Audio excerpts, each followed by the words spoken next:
Hey guys, it's Becky. I am back with another process video. Today, I had to pull one from the vault because I've had company the past week, so I haven't really been scrapbooking. This is the first time I've been in my room in a week, so today, yay! I am going to use the Now and Then collection from My Mind's Eye. You can see this is a different setup. This is one that I did on the breakfast table, and I used to sometimes do that, and I really want to get back into doing that. Having company this week kind of reminded me that, wow, I spend a lot of time in my room, and really probably I should move my stuff out there and spend time out in the, the public areas more often. So they kind of reminded me of what I used to do, and that's when I used to bring my little rolly cart out to the breakfast table and scrapbook and chit chat and stuff all day. So when I did this layout, I didn't have anything in mind. So you can see right here, I just pulled out some fake photos, right? They say 3.5 by 3.5 on them is what I wrote, and that's what I cut them down to. And I thought, well, I'll fit photos into them at a later time, and that's what I did. I did film it, and I was just waiting until I found some photos to put on it.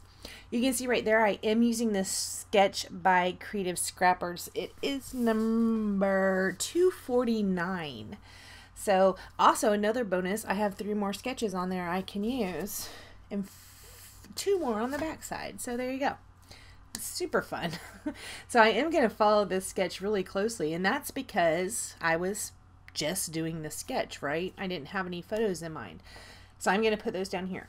Now, coincidentally, this week I did take some photos that I thought would work really good with this layout. I did use a photo of Riley and a photo of Riley and Marissa. I was kind of taking photos of Riley over Marissa's shoulder when they came over to visit, and it is so cute. This is actually the first time that the kids have been to the house since Riley was born. She's 6 weeks old now, so when this goes up, she might be 7 weeks old.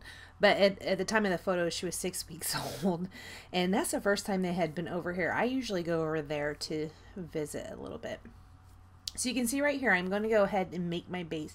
I do use the pink, which also works out really good, and also this floral paper works out really good for babies, right? I am going to ink the edges of everything. It looks like I'm using a Lawn Fawn ink. I didn't freeze frame on that like I used to do. You could see at the beginning I was freeze framing because I used to do that a lot. I don't do that too much anymore. I do occasionally, but this Lawn Fawn ink I did not freeze frame on, and I am using that to ink the edges.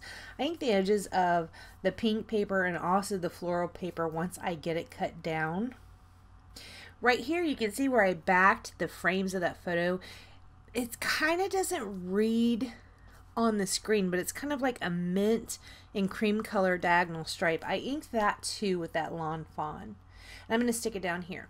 Now when I was editing the footage, I realized I laid out all my embellishments, but I did not leave in me putting them down. So if you want to see how it actually ends up in the end, once the embellishments are on with the twine and stuff, then you can stay for those photos at the end. I don't know why I did it that way, but that's just how it was. Right here I'm pulling out this Recollections stamp set, and I'm going to go ahead and stamp that same brown ink.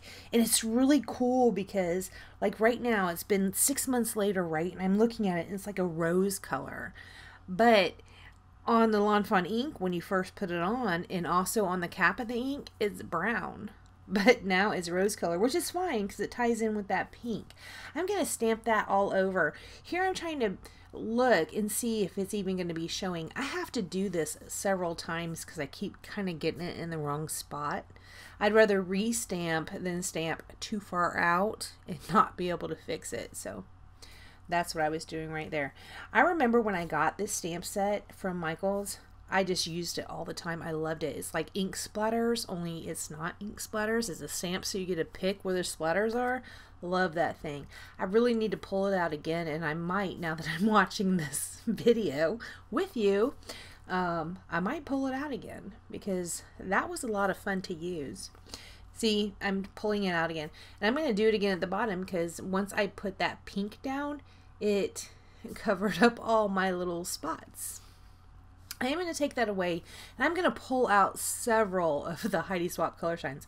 I think I pull out bronze, tea, and the gold color shine. I'm going to give that all splatters around the page, and then I'm going to put that aside and let it dry.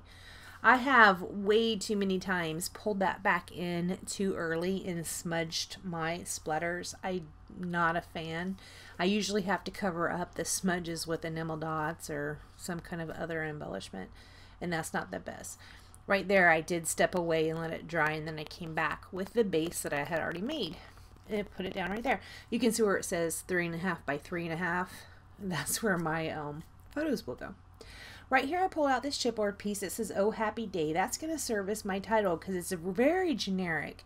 So it doesn't really matter what photos I put on it. That could be a good title for it. In the sketch, it does show some banners. There's one at the top and there's one underneath the left-hand photo. I am going to totally mimic that because I am following a sketch because I don't have photos for it at this point. You can see I put that happy down right there. That's not going to stay there. I'm going to trade it out with an ampersand that is also on a circle. I am still building that banner up there at the top. Some of the pieces will stay, some will go. I do add some buttons in there, and I'm not really sure if those end up on camera or not. Okay, here lately I have been telling you what I have been watching on YouTube.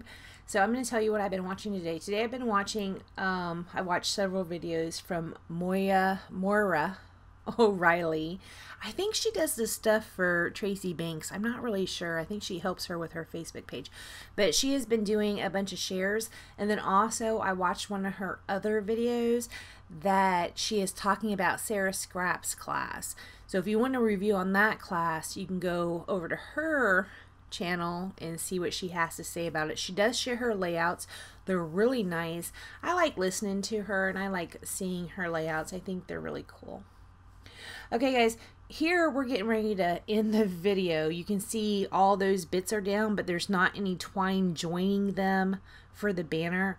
So when you come back to the photos here in just a second, the twine is going to be there. I don't know what happened. Like I said, this was 6 months ago. Oh no, it was more than that, 10 months ago. So who knows? But right here is what it looks like in the end. I did stitch the buttons down, and I did tie the twine through all the pieces. I even did some loop-de-loos with the twine onto the page. I don't know what I used to put those down, but it stayed really good. Alright guys, I want to thank you so much for joining me. Please like, comment, and subscribe, and I will see you next time. Bye guys.